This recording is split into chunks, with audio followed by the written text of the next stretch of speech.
Biz Rossiya Federatsiyasidan Samarqand viloyatining Payariq tumaniga 30 ga yaqin eng yuqori hosilorlik, eng sifatli urug'lik bug'doylarni olib kelib ekkanmiz. Mana ko'ryapsiz, o'ng qo'lda Rossiyaning Bagrat sorti. Mana ko'rib turibsiz, hammasi bir xil o'sgan, hosildorlik o'rtacha 110 sentrlik urug'lik bug'doy. Ichida bigina urug'lar yo'q. Mana ko'ryapsiz, chap qo'limizda O'zbekistonning elita sorti ekilgan. Mana ko'ryapsiz, ichida bitta sort. Mana ko'ryapsiz, ikkinchi sort. Mana ko'ryapsiz, uchinchi sort.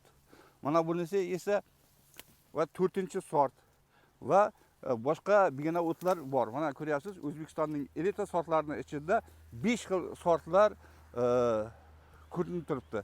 Mana e'tibor bering, har xil balandligi, bo'yni balandligi, pastligi va qiltiqsizliklar sortlari bor. Bu O'zbekistonning elita sortlari ekilgan. Bizda esa Rossiyaning sortlarini mana ko'ryapsiz.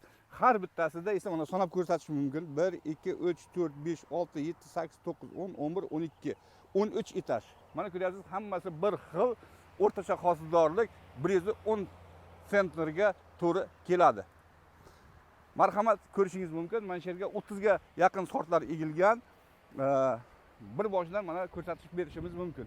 Buni ekishimizdan maqsad nima? Samarqand viloyatining qishloq xo'jaligini, g'allachilik sistemasini rivojlantirish va Rossiya Federatsiyasida egilayotgan texnologiyasini O'zbekiston Respublikasiga olib kelib, dehqonlarga ko'rsatishimiz. Shuning uchun ham mana bizlar eng yuqori hosildorlik sifatli bug'doylarni O'zbekistonga olib kelib ekkanmiz, dehqonlarga ko'rsatyapmiz. Fermerlar, mana marhamat, agar kimga sifatli urug'lik bug'doylar kerak bo'lsa, bizga murojaat qilishingiz mumkin.